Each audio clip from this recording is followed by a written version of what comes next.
Okay, hello everyone. We finished the chapter 1 to 4 last week and we had an exam yesterday. I finished grading your exam. You can check your grade on D2L. One thing that I want to remind some of you is that please make sure that you show your work on the problems. Okay, you cannot give me just an answer for the problem. Like the first problem, you have to show me how to get the displacement. You cannot just tell me the answer is 13i minus 3j or something like that.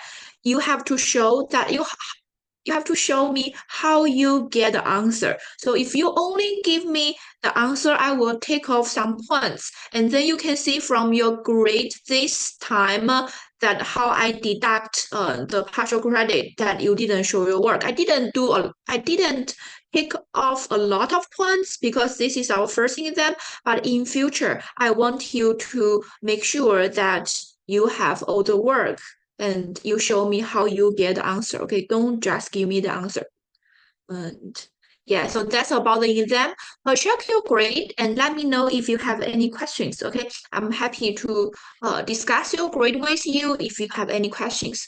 And this week, we are going to start a new chapter, chapter 5, and we are going to have our second exam after we finish chapter 5 to chapter 8. And after chapter 8, we are going to have a recitation, means that we are going to go over our homework. And our exam 2 will be very similar to exam 1. We are going to have four big calculation problem and some short calculation problems, okay, for part B. So that is all I want to say about the exam. And now let's start our lecture.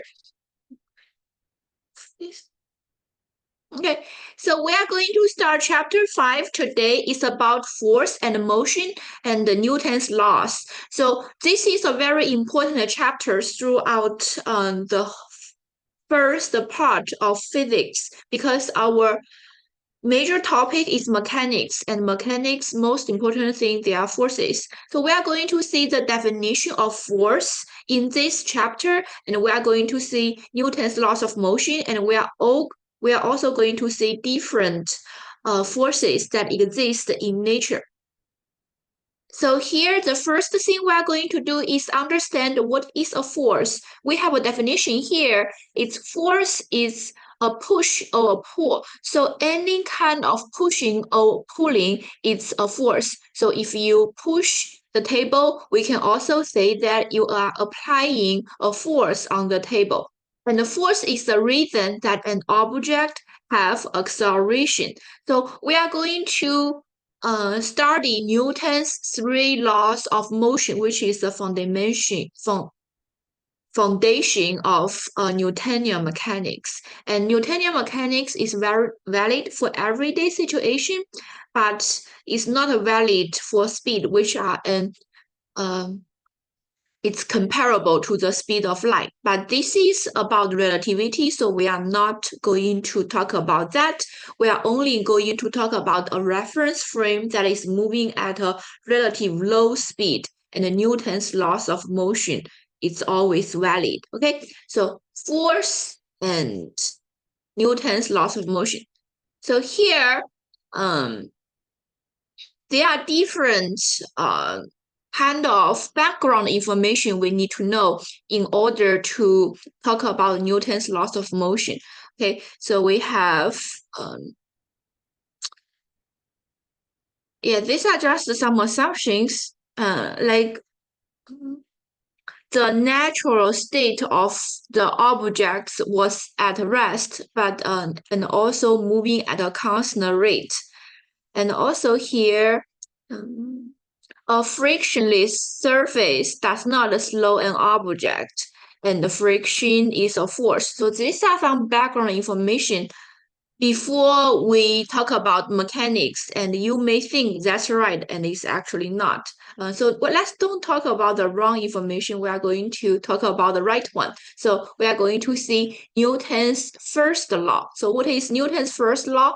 Is if no force act on a body, the body's velocity cannot change. That is, the body cannot accelerate. So if there is no force act on an object, the object, so here, no force acting on object, the object velocity cannot change. That means the object will stay at rest. Okay, if it's initially rest, it's still rest. Or move at constant velocity.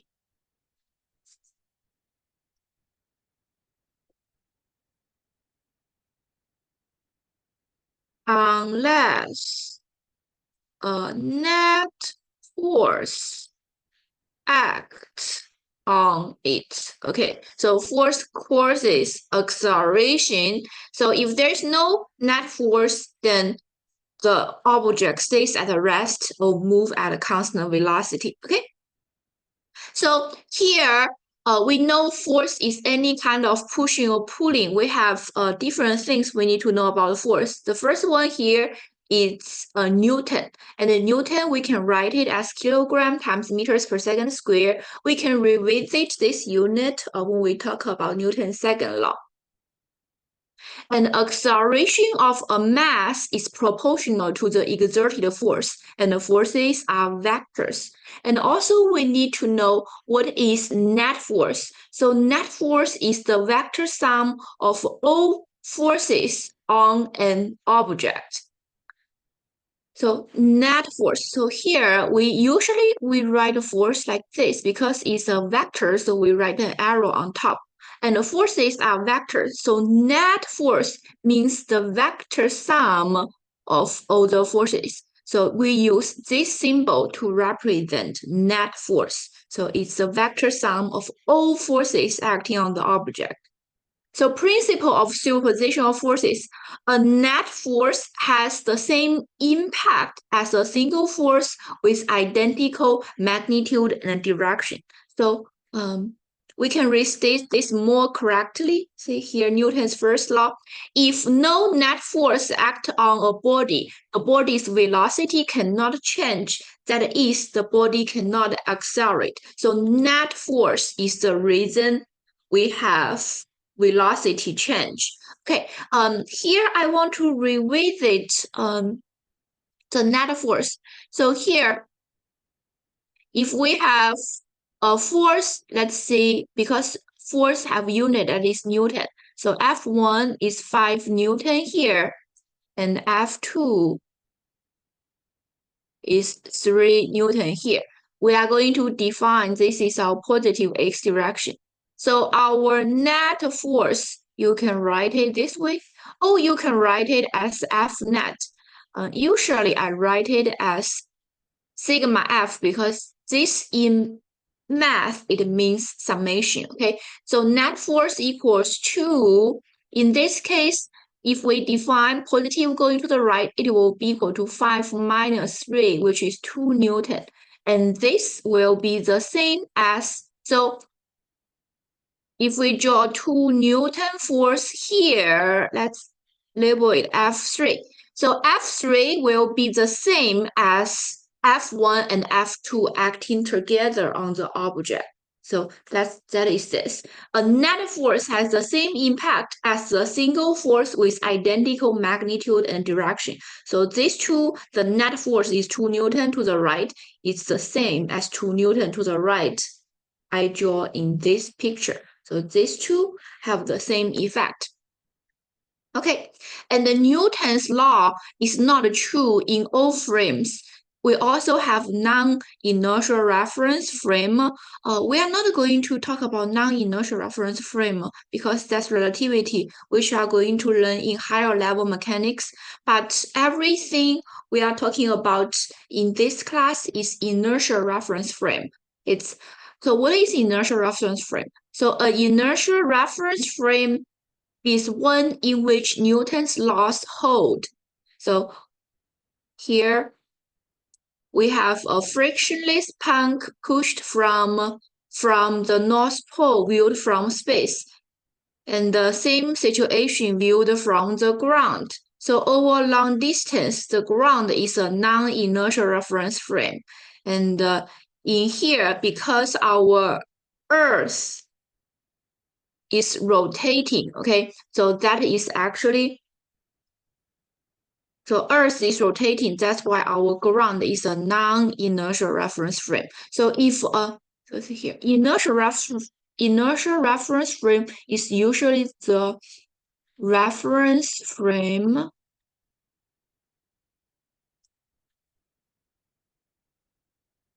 that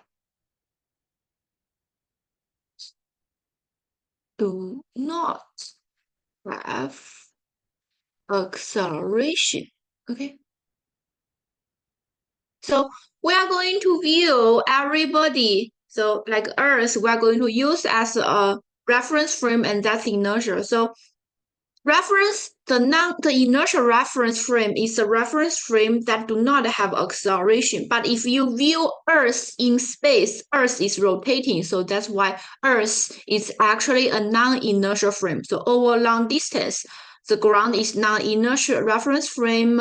So fictitious force would be needed to explain the diffraction. But in most cases, what we are going to study in this chapter is an inertial reference frame. So just remember this. The reference frame that do not have acceleration is a inertial reference frame. And in the most general situation, we are going to view ground and Earth as an inertial reference frame. Okay, but if you are viewing in space, actually Earth is moving, has acceleration. So that's why Earth is actually a non-inertial reference frame. I'm going right here. Earth is non-inertial reference frame viewed from space. But if you are on the Earth, you observe the motion of the object on Earth, then you are going to assume that Earth is a reference frame. Okay, so we are not going to view the Earth from the space. Okay. So generally, you can see here, generally assume ground is an inertial frame. And here we have F net, which is the vector sum of all the forces. Now you are going to see which of the figures 6 arrangement correctly show the vector addition of F1 and F2 yield to the third vector, which is meant to represent their net force. So which picture shows this guy here, the one that didn't have the label, this F will be equal to F1 plus F2. So think about the vector sum, F1 plus F2. So this is the vector sum of these two vectors. You are going to place the tail of vector 1, the tail of the first one to the tip of the second one, and then the tip of the second one to the tail of the first one, and then go from beginning to the end. So this is the right way to do it. See, tail to head, and this is not right, and this is not right either. And here, also tail to head, this is right. And this is, you can also place this guy here, the tail to head, and go from here to here, this is right. But the F is not right because it should be go this way. So that's why I use vector addition. You know C is right, D is right, and E is right. So that's why C, D, E. So remember, F net is vector sum. So use vector addition. Okay. So this is that. And we are going to take a look at, because we are going to read Newton's second law. Newton's second law, we have a quantity is what we call mass in the Newton's second law. So we are going to take a look at what is mass. So here, what is mass? The mass of a body is the characteristic that relates a force on the body to the resulting acceleration. So here, it's if we have a net force, and we know force creates acceleration. So force is proportional to acceleration. And this proportionality in the middle is what we call mass. And the mass is the measure of a body's resistance to change in motion. So remember, it's the body's resistance to change in motion. So it is not the same as weight, density, and the size. Okay, it's depend on the object, and the mass is inversely proportional to acceleration. So the proportionality between the net force and acceleration is our mass. Okay, and we also call it inertial mass. Okay, so we can take a look at so Newton's second law is actually a summarization from repeatedly doing experiment. So we can take a look at this guy here. It's apply an 8 Newton force to different object. If it's 1 kilogram, we get acceleration that is 8. If we 2 kilogram, we get acceleration is 4. And 0.5 kilogram, we get acceleration that is 16. And 2 meters per second, 8 Newton object creates 8 meters per second square acceleration, we can get mass is 4 kilograms.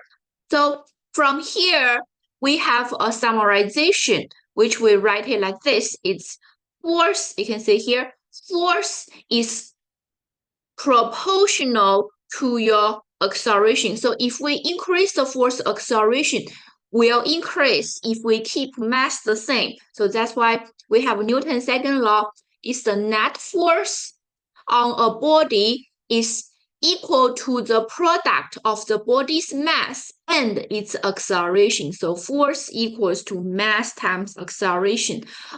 You must have seen this equation like many times before in your like high school science class, right? F equals to ma, F equals to ma. So this is very important. So if you took AP Physics, this is like an entry level. How to define the relation between a force and acceleration. And this is Newton's second law. So identify the body in the question and only include the force that act on the body. So here the net force is the vector sum of all the forces acting on this mass. And this is acceleration that creates by this force. So this acceleration is created by the net force here. Because usually our force is not on x direction, y direction, z direction. It's a random force. So that's why we can separate this equation into 3 equations along the x, y, z axis. We have fx equals to mx, fy equals to my, and fz equals to mz.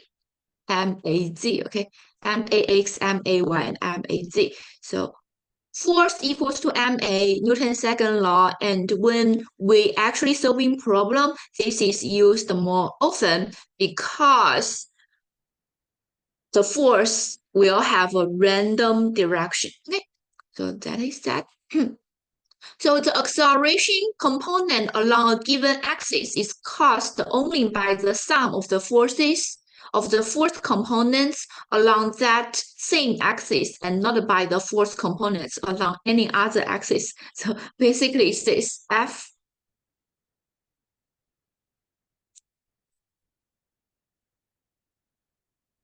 is net force along x direction equals to max. In the book, you are going to say F net. I usually write it this way, okay? It's the same way. This represents the net, okay? So sigma represents net. So x direction depend on the force on x direction, y direction on y direction, z direction depend on z direction. Okay. And also, if the net force on the object is 0, then acceleration is 0. So if A equals to 0, net force, of course, is 0. Okay. And the unit of forces. So they are different unit for forces. If we use Newton, which is the system international unit, is kilogram times meters per second square.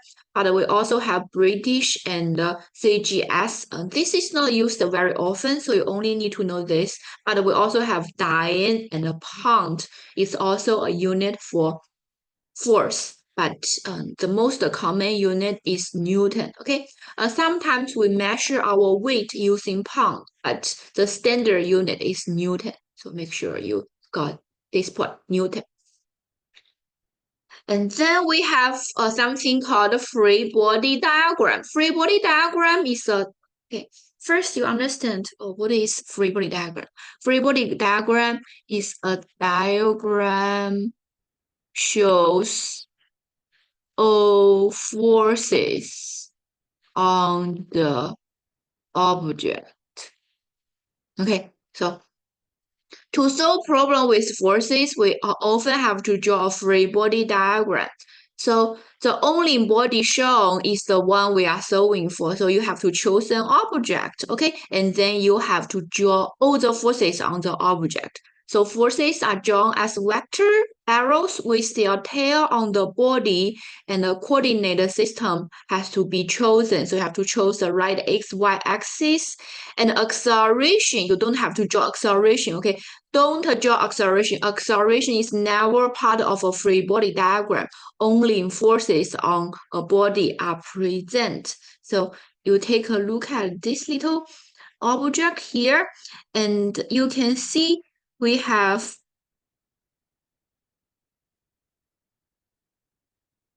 F1, F2.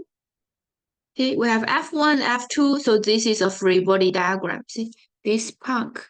We have F1 here and we have F2 here. This is a free body diagram. And here we have F3, F2. So this is also a free body diagram.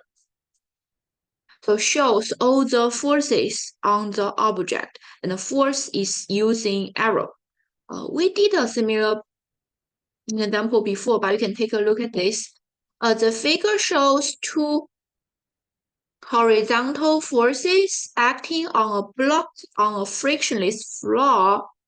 So if a third horizontal force F3 also acts on the block, what are the magnitude and direction of F3 when block A is stationary, B moving to the left with a constant speed of 5 meters per second square? So if it's stationary, then our net force has to be equal to 0. If you have 5 here, you must have 2 Newton here, right? 2 Newton to the left. But if it's moving to the left with a constant speed means acceleration equals to 0, then still your net force has to be equal to 0. And then still the forces are balanced. So we have 2 Newton going to the left. So be very careful. It's all the forces should be balanced by each other. Okay. So this is that. Okay. So Newton's first law and the second law. So we talked about that. First law is if we have, so say here, first law is the object will stay, so an object's velocity will not change if there is no force acting on it. Second law tells you force equals to mass times acceleration. So acceleration, force causes acceleration. Okay, force is the reason that we have acceleration. Okay, and if we have a system that have one or more object, okay, any force on the body inside of the system exerted by the body outside the system is an external force. So remember what is external. So if we have two objects here, let me use 2-person, okay? So if we have 2-person here, if they are pushing each other, so 1 on 2 and 2 on 1, that's what we call internal forces.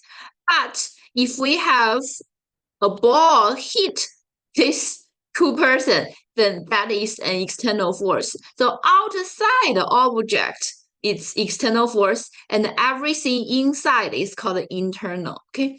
And net force on a system is the sum of the external forces, it's not the internal forces.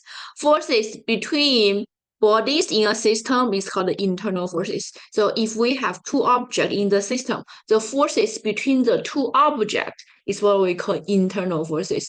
Only we have force from outside, it's called external forces, okay? So do not include FBD is called a free body diagram, the short term of free body diagram, okay?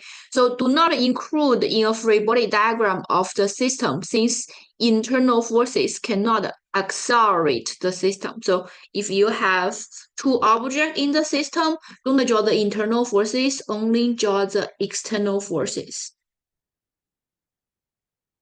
Okay, and now this is Newton's first law and the second law. We also have to understand some particular forces. So the forces that is very important in nature. One is the gravitational force, is also what we call weight. We are going to take a look at that. Okay. So the first thing we are going to study, the most important force is what we call gravitational force. Gravitational force is a pull, so it's the pulling force act on a body direct towards a second body, okay? So generally, when consider a situation where the second body is Earth, so gravitational force is the body is Earth. So here it's the Earth's pull applied on the object. So that's why it's gravitational force. So in free fall, our gravitational force will be the magnitude, okay? Magnitude equals to mass times g, okay? But here, if we want to write it as a vector, we have to write it as, so if we going up is positive y, but our gravitational force is going down. So magnitude is mg, and we have to write our gravitational force like this, negative mgj, okay? So it's going down, so we have the negative sign, and then mg is the, going down have the negative sign, and mg is the magnitude, okay? So this is gravitational force. I think you guys know this already. We did a lab like last week. We did the measurement of G using the bouncing Super Ball. So the reason we can measure it is because the gravitational force is acting on the object on the Super Ball that creates gravitational acceleration. So that is that. And also gravitational acceleration has another name. It's called weight. Okay, so take a look at it. Weight. The name given to the gravitational force that one body like Earth act on an object. So it is the force measured in Newton is directed downward towards the center. So weight with ground as inertial frame, weight equals to the gravitational force. Okay, so the weight of a body is equal to the magnitude Fg of the gravitational force on the body. So you can measure the weight of an object on Earth, and you use Fg equals to mg. But W equals, if you have some object in like on the moon, then this G will be different. Okay, the weight of the object on the moon is different because weight depends on the gravitational acceleration created by the planet. So we can take a look at this example. To relate weight to mass, consider an apple in free fall. So only force on apple is the gravitational force, which results in an acceleration of g. Applying Newton's second law, it's F net equals Fg equals to W, and then W will be equal to mg. So it's a mass weight relation, okay? Fg equals to mg. As I said, W depends on G, so it could change if G changes. So if you have different acceleration in different planet, then this G will also change. Okay. So how to measuring weight? So measuring weight, we can use a balance, we can use a spring scale. The balance, I don't think we have it in the lab, but we also have those electronic beam that can measure the mass of an object. So basically it's use, yeah, it's kind of like a spring scale, okay? There is different things in the scale and it can measure the weight of the object. The balance, I don't know if you guys have seen those like very old style scale that you have to move the weight like to different location to get a balance. So this is using the known mass to measure. Oh, you have those, those things. Like you put some weight here, and then maybe you can put an apple here. You know what I'm talking about. And if these two are balanced, then the mass here will be equal to the mass here, right? So this is like old style balance. And this is use no mass to find the mass here using a balance. And we also have a spring scale. And weight is not the same as mass, okay? A pen balance will read the same for different values of G. A scale will read differently for different values of G, okay? So weight is not the same as mass. Remember, weight equals to mg, okay? So weight must be measured when the body is not accelerating vertically. So like in your bathroom or a train, but not in an elevator. So if you put a scale in an elevator, you are not going to get the right weight. Okay, so weight equals to mg, but this is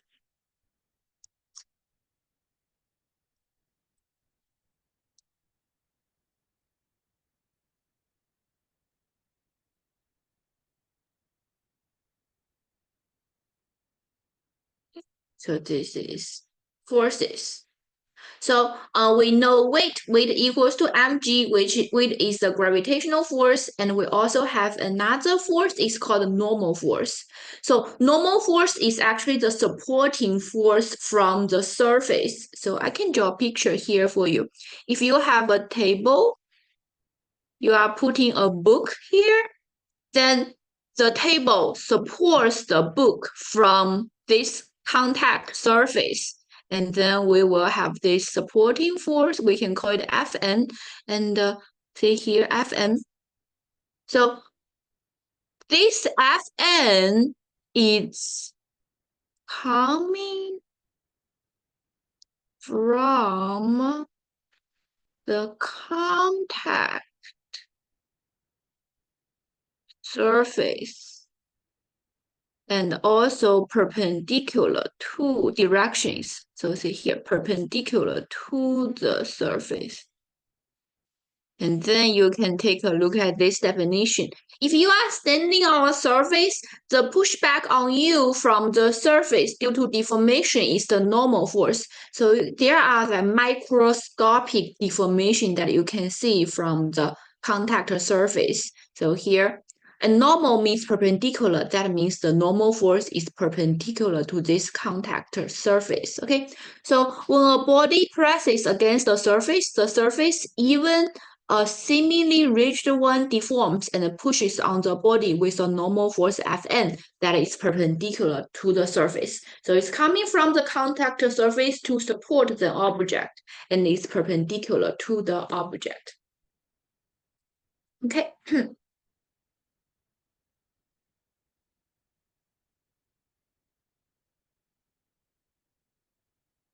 Okay, so we can take a look at here. The normal force is the force on the block from the supporting table. You can see this normal force.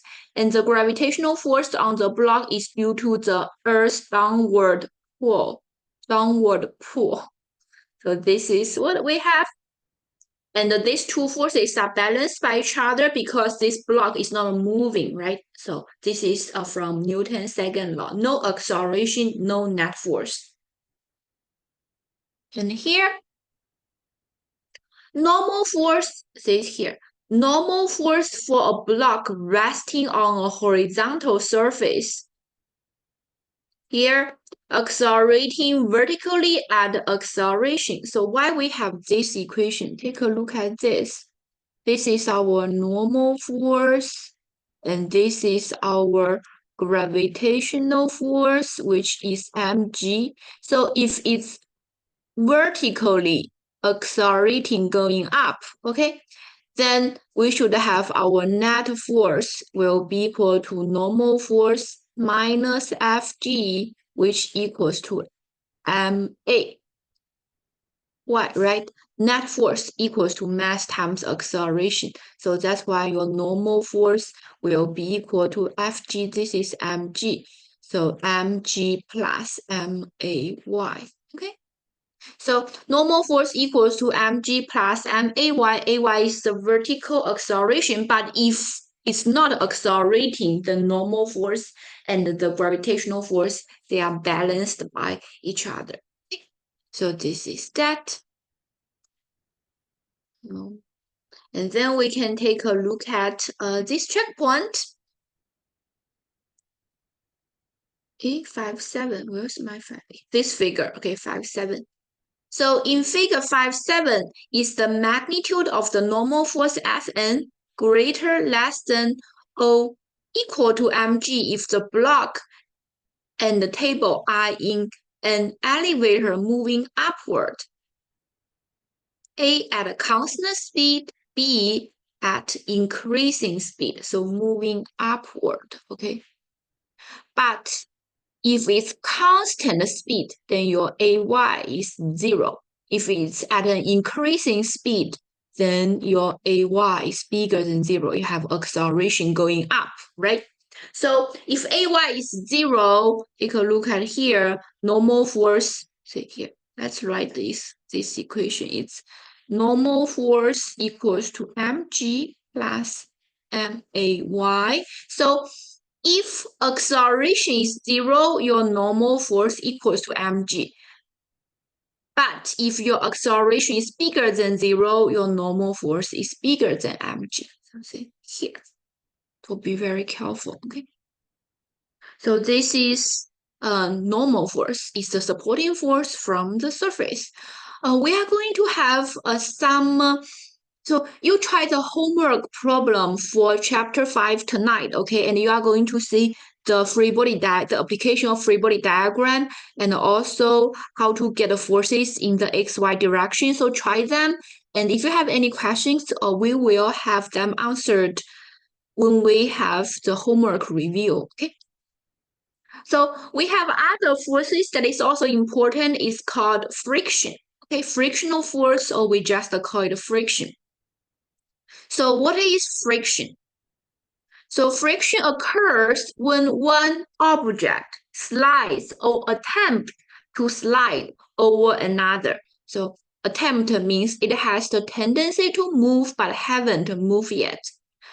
So there is a force directed along the surface opposite to the direction of intended motion. So if you try to move an object to the right, like this, to the right, then there is a force try to prevent the motion. So this force is what we call friction. So friction is always the, see here, this is very important, the opposite direction of the intended motion, okay?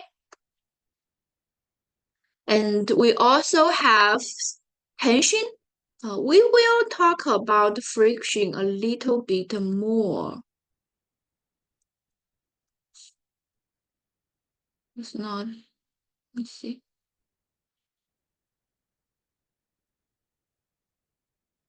Yeah, we will talk about friction a little bit more, I think, from our next class. Yeah. So let's finish go of tension. So we will talk about the friction a little bit more because we will have we have different type of friction. We are going to have static friction, Fs, and we also have kinetic friction, Fk, and it depends on the normal force mu k times Fn. And this guy here is maximum equals to mu times Fn, mu s times Fn. We are going to go over these equations in next chapter, okay? So there are different type of friction, and friction can be calculated by coefficient of kinetic or static friction.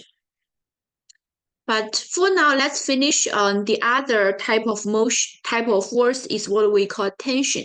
So tension is by a cord or a rope or a string attached to the body. And the cord, so see here, if you have a cable here, okay, so let me draw. So if you have a cable here, then the cable has to be tight.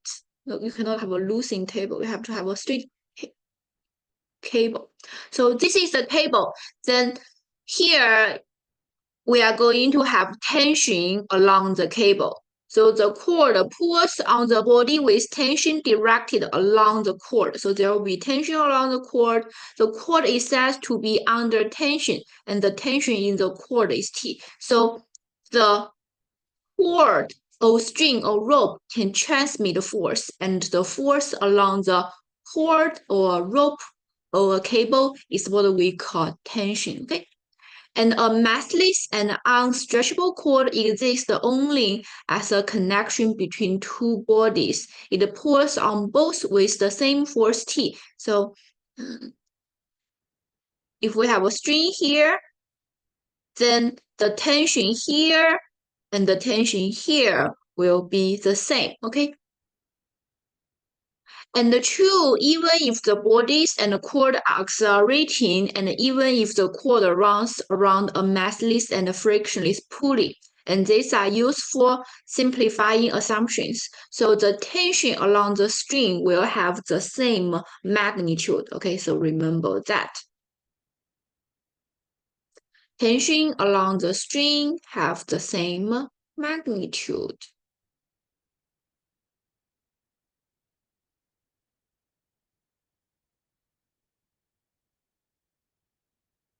So you can see the tension is here and the tension is here. The tension is here. They have the same magnitude and tension is here. So the forces at two ends of the cord are equal in magnitude. So here and here will be the same. They have different direction because of the pulley, but they have the same magnitude.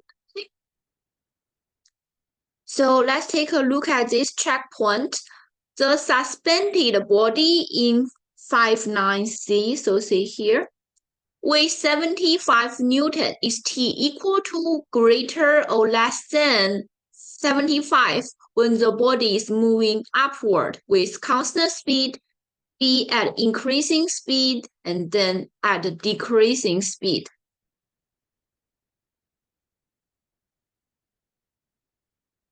So here, take a look at this picture. So this is 75 Newton. If it's moving at a constant speed, then the T and the gravitational force should be cancelled by each other, so it's 75. But if it's moving up, then your T should be equal to mg plus may, okay? Because from Newton's second law, T minus mg equals to may. So if you have an increasing speed, your tension should be bigger than 75.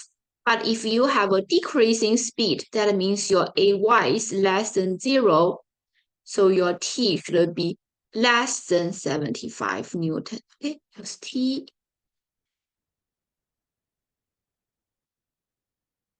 okay, from here. And then we have applying Newton's laws of motion.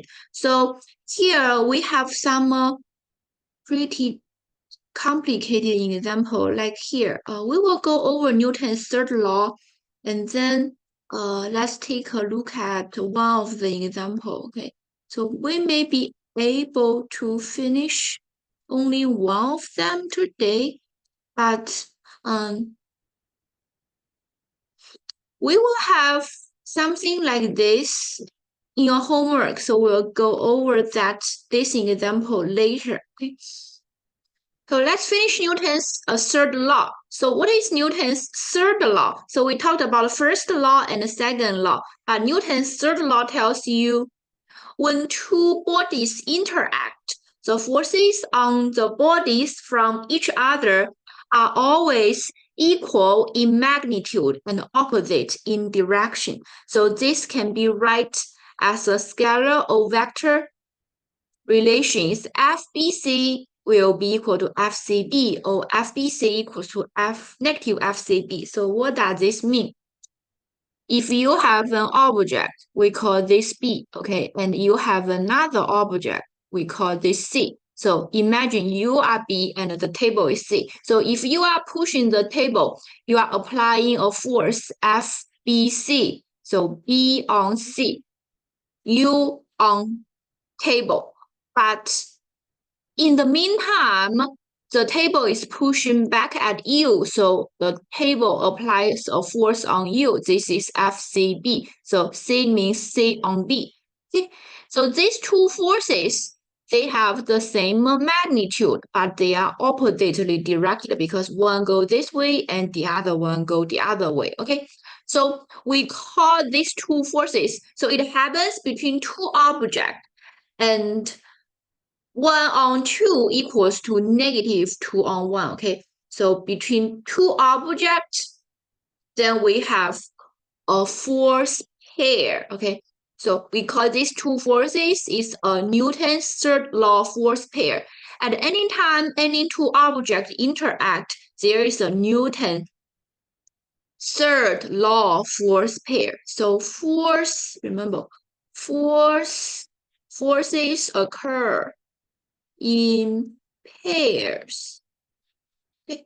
When there is action, there's a reaction. So this is also called action and reaction pair. Okay. When there's action, there's a reaction. So FBC, if BC is the action, then FCB is the reaction. So say here, we have, so this one here, we have a counter loop, and we have a table, and we have earth. So say here, the gravitational force on the counter loop is FCE, right? What is the reaction pair? The reaction pair is FEC. FEC is the force applied by the counter loop on Earth. So the counter loop also attract Earth. So that's why you have this FEC. So this FCE and FEC is action and a reaction pair. And also we have the counter loop on the, so say here. We also have counter loop on the table. So TC and FCT is the table on the counter loop. So these are also action and reaction pair. So action reaction pair, so the pair happens between two objects. Okay, you cannot have the third object. You cannot have, let's see, you cannot have, see here. FCT and FCE, these are not action reaction pair because CT is between counter loop and the table, and the CE is between counter loop and Earth. So it has to be the reaction for CT has to be TC between table and the cantaloupe. And also here, between the reaction pair between Earth and the cantaloupe, and has to be between cantaloupe and Earth. Okay, so that's, be very careful. It only happens between two objects. Okay. So FCT equals to negative FTC is the cantaloupe table interaction, and the FCE and FEC it's cantaloupe and Earth interaction. So you cannot have CT and EC. It has to be between two objects. Okay, two objects. And this also includes gravitational forces between Earth and the cantaloupe. Okay, so between two objects, you cannot have another object.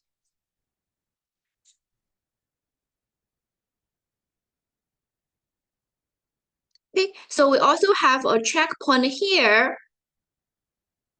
And here it's this table is in an elevator cab that begins to accelerate upward. So do magnitude of FTC and FCT increase, decrease, or stay the same? FTC, so this is the force applied by the table on the cantaloupe. So it will increase because this guy here is actually equals to the gravitational force. If you write it this way, should be mg plus may, but they are both increasing at the same time, okay? And also, are those forces still equal in magnitude and opposite in direction? That's right, because action and reaction pair is always equal in magnitude and opposite in direction. So are those two forces still equal? Also, D. Do magnitude of FCE and FEC increase, decrease, or stay the same? So here, yeah, we don't need to worry about this. This is from this depends on the gravitational force. It's Gm1 m2 divided by r squared. And this is in our next chapter, so we don't have to answer this question. And also, are those two forces still in equal in magnitude and opposite in direction? Yes. Remember, action and reaction pair always equal in magnitude and opposite in direction.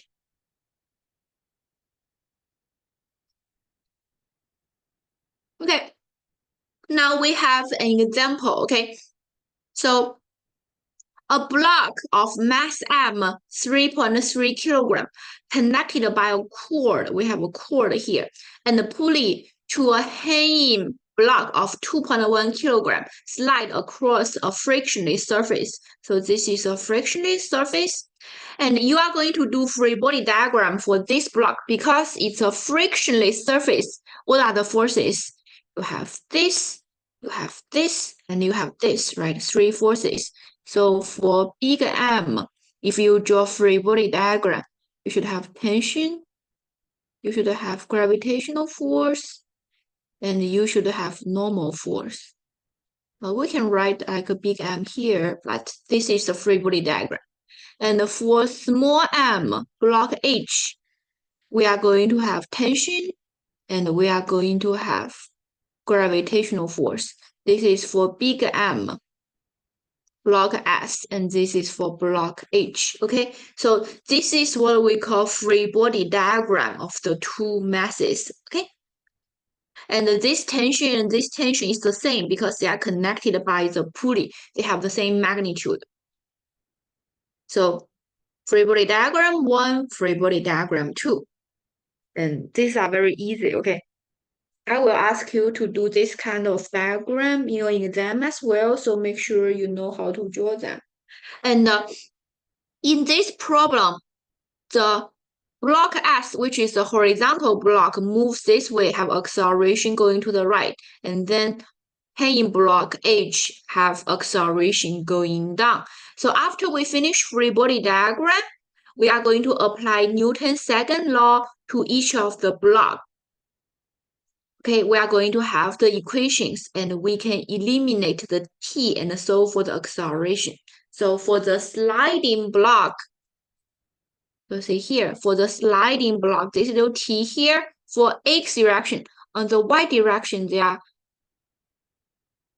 cancelled by each other. So this is for x direction, okay? We can write it this way. You can follow my writings. F net will be equal to T, which equal to ma, okay? Newton's second law.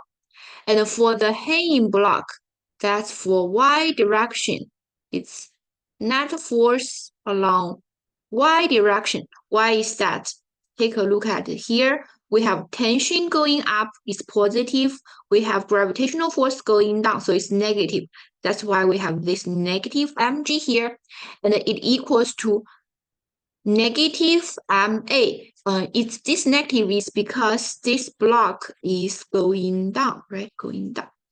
So we have that, and combining these two equations, you are going to replace your t with ma. So basically, it's ma minus mg will be equal to negative ma. Then you can calculate, do the algebra. You can get your big M plus small ma equals to small mg. So you can get your A. Once you get your A, you can get your tension. So this is a very typical problem for applying Newton's laws of motion. I will go over more examples and also our homework problem at the end of this when we finish all the concepts. And also, if you have your masses, so you have the mass here, you put it in, you can get your acceleration 3.8 and you can get your tension. Okay, and this does make sense. And we have other examples. We are not going to go over this example today. It's object moving on an incline with tension, normal force, and gravitational force. Although we are not going to go over this example, but I want you to take a look at the free body diagram, okay? So if we have a frictionless ramp, if you want to draw free body diagram, what you have a cord here. So we have to have the tension, and we have to have our gravitational force always like this, but you should have your normal force going like this. Should be perpendicular to this surface. So this is your normal force. And when you chose XY direction, always chose the direction of motion as your X. So that's why this is your X direction. See, this is your X direction. So X is the direction of motion.